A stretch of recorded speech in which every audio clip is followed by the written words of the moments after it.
ఇంకా ఏం పూడ్చుకోవడానికి ఏముంటుంది, సోర్స్ ఉండదు. బట్ రియల్ ఎస్టేట్ బిజినెస్ అనుకుంటా, ఒక ఫ్లాట్లో నష్టం వచ్చింది, ఒక ఫ్లాట్లో వస్తుంది. ఆ సినిమాలో ఆ విధంగా లేదు. Second target cinema. మరి ఆల్రెడీ ఒక సినిమాలో నష్టపోయారు మీరు. 3 ఒకేసారి స్టార్ట్ చేసినాను నేను. 3 సినిమాలు అనేటివి. బాబుమోహన్ కొడుకు సమ్మక్క సారక్క మహత్యం అది చేద్దామని నేను డ్రాప్ అయినా. కనీసం బాబుమోహన్ ఏమంటే, తమ్ముడు కనీసం ఫైనాన్స్ ఏమన్నా సపోర్ట్ చేయి, నాకు సినిమా శాటిలైట్ అమ్మగానే ఇస్తా అని ఓ 40 లక్షలు తీసుకున్నాడు. ఏది సమ్మక్క సారక్క మహత్యానికి 40 లక్షలు హ్యాండ్ ఇచ్చినాడు బాబుమోహన్. ఏమన్నా అంటే సొక్కా బటన్ కూడా ఇప్పిన రోజులు ఉన్నాయి. ఏది నీ ఇష్టం, యాడికన్నా తీసుకుపో, వస్తా అన్న రోజులు కూడా ఉన్నాయి. అంటే ఆయన సంపాదించలేదు, నష్టపోయారు కదా. నష్టపోతే నేను ఫైనాన్స్ కదా ఇచ్చింది, హ్యాండ్ లోన్ కదా ఇచ్చింది. సినిమాకు నాకు, నేను ప్రొడ్యూసర్ను కాదు, ఒక దాంట్లో పార్టిసిపేట్ చేయలేదు. ఫ్రెండ్లీగా చేద్దామనుకున్నా డ్రాప్ అయినా, అది వాస్తవం. అంటే అప్పట్లో ఆ సినిమాతో పాటు బాబుమోహన్ గారు చాలా ఆర్థికంగా నష్టపోయారు కదా. ఆయన నష్టమే సార్. 40 లక్షలు నాది, సినిమా మొత్తం 80 లక్షలు. ఇంకొక రెడ్డి గారు ఉన్నారు, ఆయన ఒక 50 లక్షలు తెచ్చాడు. ఈ డబ్బులతోనే బాబుమోహన్ గారు సినిమా చేశారు, కానీ ఆయన డబ్బు పెట్టలేదు. కానీ తర్వాత కొంతమంది బాబుమోహన్ గారు ఇల్లు కూడా కుదవ పెట్టుకుని డబ్బులు, అవన్నీ తప్పుడు మాటలు. నేను ప్రత్యక్షంగా ఖండించిన వ్యక్తిని, ఎందుకంటే నేను ప్రత్యక్షంగా డబ్బు ఇచ్చి నష్టపోయిన వ్యక్తిని కాబట్టి నాకు అనువనువు తెలుసు. కానీ ఇల్లు కుదవ పెట్టారు చాలా మంది దగ్గర. ఆయన పర్సనల్స్ ఏమున్నాయి మనకు తెలియదు. సినిమా గురించి అయితే కాదు. నేను ఆ రోజే ఖండించిన. చాలామంది అడిగారు, మీడియా వాళ్ళు కూడా అడిగారు. అడిగినప్పుడు నేను డబ్బు మా ఇద్దరిదయ్యా, ఆయనేం పెట్టినాడు, ఆయన ఓ అని మీడియా ముందు ఏడుస్తున్నాడు. అదేం ధర్మము? అంత పెద్ద మనిషి, మినిస్టర్గా చేసిన వ్యక్తి, రాజకీయాలలో ఉండి మినిస్టర్గా కూడా చేసిన వ్యక్తి ఇలాంటివే చేయాల్సింది. అంటే బాబుమోహన్ గారితో మీకున్న పరిచయంతో ఒకటి అడుగుతున్నా. ఆయన చిన్న క్యారెక్టర్తో వచ్చి తర్వాత సూపర్ హిట్ సినిమాలతో ఉన్న ఆయన మినిస్టర్గా చేశారు. వాళ్ళ భార్య కూడా ఈసే. మరి ఇంత కష్టపడిన వ్యక్తి సంపాదించలేదా, లేదా సినిమాలో కొడుకు సినిమాకి మిగతా సినిమాలకి పోగొట్టుకున్నారా? నాకు వాళ్ళ పర్సనల్ మ్యాటర్స్ తోలి నేను ఎవరి జోలి వెళ్ళాను సార్. పర్సనల్ అనే వ్యక్తిత్వం తోలి వాళ్ళ బిజినెస్ కానీ వాళ్ళ నా వరకు నేను. సార్ బాబుమోహన్ గారి పక్కన పెడితే నెక్స్ట్ టార్గెట్ అంత సినిమా బాగా వచ్చింది సార్, మార్కెట్ బాగా వచ్చింది. అందులో స్టోరీ ఏంటంటే అది heroine oriented film. Mumaith Khan, Siva Balaji, Shraddha Das introduce దాంట్లోనే. అది ఎట్లా అంటే అన్నీ ఓకే అయిపోయినాయి. శాటిలైట్ కూడా నేనే తీసుకున్నాను. నేను దాంట్లో ఇన్వెస్ట్మెంట్ నాది. బ్యానరు దశరథ్ది. ఏ దశరథ్? సంగిశెట్టి దశరథ్ అని చనిపోయినాడు. దాని మీద చాలా కేసులు ఎదుర్కొన్నాము. మీరు టీవీ9లో ఉన్నప్పుడు అదే కిడ్నాప్ చేసినారని గుర్తొస్తుంది. అది డబ్బు నాది, బ్యానర్ అత్తంది. అది సి కళ్యాణ్ గారు పెట్టమంటే ఇన్వెస్ట్ చేసిన. ఎంత పెట్టారు దానికి? దానికి మొత్తం టోటల్ అమౌంట్ నాది 1,20,00,000 ఇచ్చిన. అయితే శాటిలైట్ నేనే రాపించుకున్నా. శాటిలైట్ రాపించుకుని అమ్మేసుకున్నా. ఎంత కమ్మారు? 80. ఇంకొక 60 రావాల్సిండే.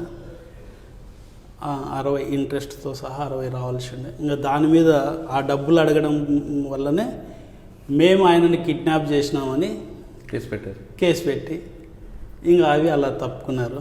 అంటే మీరు వాళ్ళ ఇంటికి వెళ్ళి డబ్బులు అడగడం అనేది కాకుండా మీరు అతను తీసుకొని కారులో వచ్చారు అన్నది. ఆఫీస్కి వెళ్ళాము. ఆఫీస్కి వెళ్ళి ఎవరమైనా అడుగుతాం కదా, మీరు డబ్బులు ఇవ్వాలి, వస్తాం, అడుగుతాం, తప్పులేదు. వచ్చిపోయినంత మాత్రాన మిమ్మల్ని కిడ్నాప్ చేసినామంటే అది ఎట్లయితుంది? అంటే ఆయనగా వెళ్ళిపోయారు. ఆయన తెలిసింది కదా సార్, మీడియా తెలిసింది, ఎంక్వైరీ చేసినారు. ఆయన వెళ్ళిపోయి ఎస్కేప్ కావడానికి, ఏది మా ప్రెజర్ నుంచి మాకు ఇవ్వాల్సిన అమౌంట్ నుంచి ఎస్కేప్ కావడానికి వాళ్ళు ఆడిన ఫ్యామిలీ డ్రామా. తర్వాత అందులో ఏ విధంగా బయటపడింది? పోలీసు వాళ్ళు ఎంక్వైరీ చేశారు, ఇది ఫేక్ అన్నారు అని వాళ్ళే రిపోర్ట్ ఇచ్చారు, కేసు కొట్టేసిన. ఓకే. టార్గెట్ సినిమా అనేది మరి ఎన్ని థియేటర్లు రిలీజ్ అయింది? టార్గెట్ కూడా 80+. ఎన్ని రోజులు ఆడింది? 1 వీక్ ఆడింది. అయితే రిటర్న్స్ లేవు. సినిమా అనేది సార్ 100%, 80% అన్న థియేటర్ ఫుల్ అయితేనే ప్రొడ్యూసర్కి బెనిఫిట్. 50%, 60%, 40 ఈ రేంజ్లో ఎన్ని రోజులు ఆడినా కూడా ప్రొడ్యూసర్కి రూపాయి రాదు. థియేటర్స్ రెంట్లు ఇవి డిస్ట్రిబ్యూటరు పర్సెంటేజ్ ఇవి 80% ఆడితేనే ప్రొడ్యూసర్ బెనిఫిట్, 60% అయినా వేస్టే అని థియేటర్ రెంట్లు పోతాయి. రెంట్లు, డిస్ట్రిబ్యూటర్స్ కమిషన్లు అవి ఇవి ఒక రోజు ఎక్కువ, ఒక షో ఎక్కువ వస్తుంది, ఒక షో తక్కువ వస్తుంది, ఇవి ఈక్వల్ అయిపోతాయి. అంటే నో లాస్ నో ప్రాఫిట్ ఉంటుంది అంతే. ఇప్పుడు టార్గెట్ నో లాస్ నో ప్రాఫిటా లేదంటే కంప్లీట్ లాస్? అది డిస్ట్రిబ్యూషన్ ఎంజీ కింది మినిమం మ్యాక్సిమం, అది అవుట్ రేటే ఆల్మోస్ట్ నష్టం జరగలేదు. నష్టమే, ₹1,00,00,000 లాస్. అంటే మొదటి సినిమాలో 80, ఇక్కడ 1 కోటి. ఓకే. ఇక్కడ మీరు వచ్చేసరికి ₹1,00,00,000 ఫైనాన్స్ తీసుకున్నారా లేదా మీకు? నా ఇండివిజువల్. మీరు ఎక్కడ ఈ 2 సినిమాల్లో ఎక్కడ ఫైనాన్స్? నేను ఫైనాన్స్ మీరే ఫైనాన్స్ చేశారు కదా. దీంట్లో ఒక 20 లక్షలు లాస్ట్లో ఫైనాన్స్ వేరే వాళ్ళ ద్వారా ఇప్పించిన దశరథ్కు. ఆ 20 లక్షలు అప్పట్లో ఎలా నడిచేటివి అంటే ఫైనాన్స్, రియల్ ఎస్టేట్ బాగా బూమ్. రోజుకు 1,00,000కి 500 తీసుకునేవాళ్ళు, ₹1,000 500.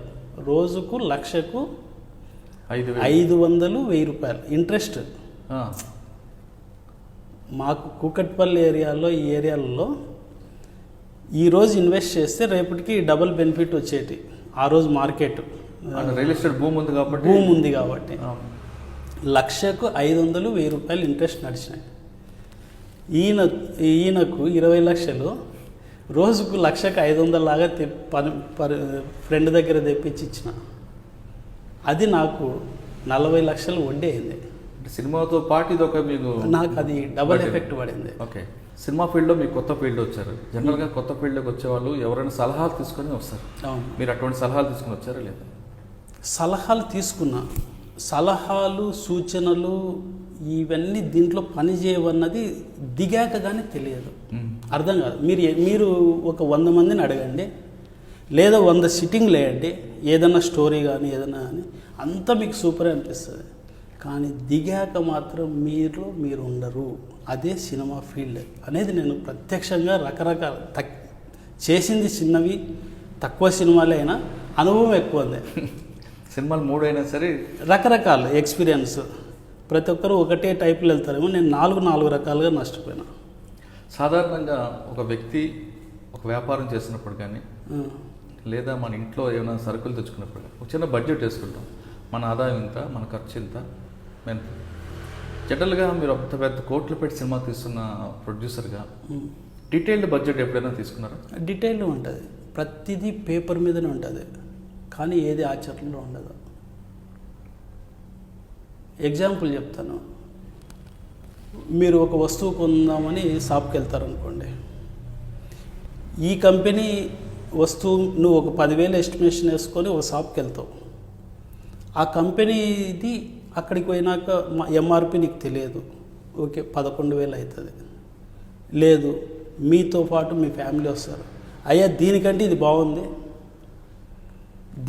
ఇది బాగుంది అన్నప్పుడు సరే అని కాంప్రమైజ్ కాక తప్పదు. అక్కడ 2-3 పెరుగుతుంది. అంటే మనం పేపర్ మీద 10,000 పెట్టుకున్నా అక్కడికి వెళ్ళిన తర్వాత పెరుగుతుంది.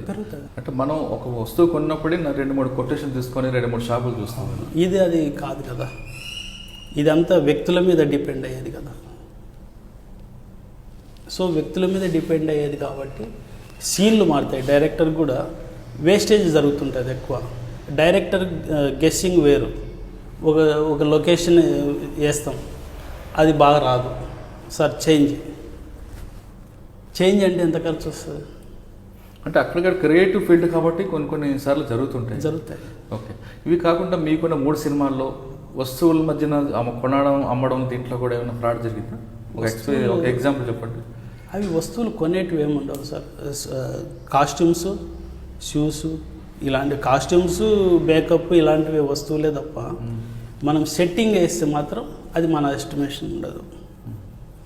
అది ఆర్ట్ డైరెక్టర్ వీళ్ళు ఇచ్చే దాని మీద డిపెండ్. ఓకే. మీరు ప్రగతి రిసార్ట్లో కూర్చున్నాను, 2-3 కథలు విన్నానంటారు. సాధారణంగా ఒక నిర్మాతగా మీ సినిమా తీసేటప్పుడు కథ మీద మీకు పట్టు ఉండాలి. మీరు రైటర్తో కానీ డైరెక్టర్తో కానీ కూర్చొని ఎప్పుడైనా కథ మొత్తం విని మీ సలహాలు, సూచనలు చెప్పారా? నాకే ఎక్స్పీరియన్స్ లేనప్పుడు నన్ను పరిగణలోకి తీసుకుంటారని మీరు ఎట్లా అనుకుంటున్నారు? నేను వచ్చింది కొత్త, నాకంటూ ఒక ఒపీనియన్ లేదు అనేది వాళ్ళకి అర్థమైపోయింది. అర్థమైనప్పుడు నన్ను పరిగణలోకి తీసుకుంటారు అనుకోవడం వేస్ట్. చెప్తారు, స్టోరీ చెప్తారు. స్టోరీ చెప్పేది వేరు, స్క్రీన్ మీద వచ్చేది వేరు సార్. అదే డైరెక్టర్ స్పెషాలిటీ.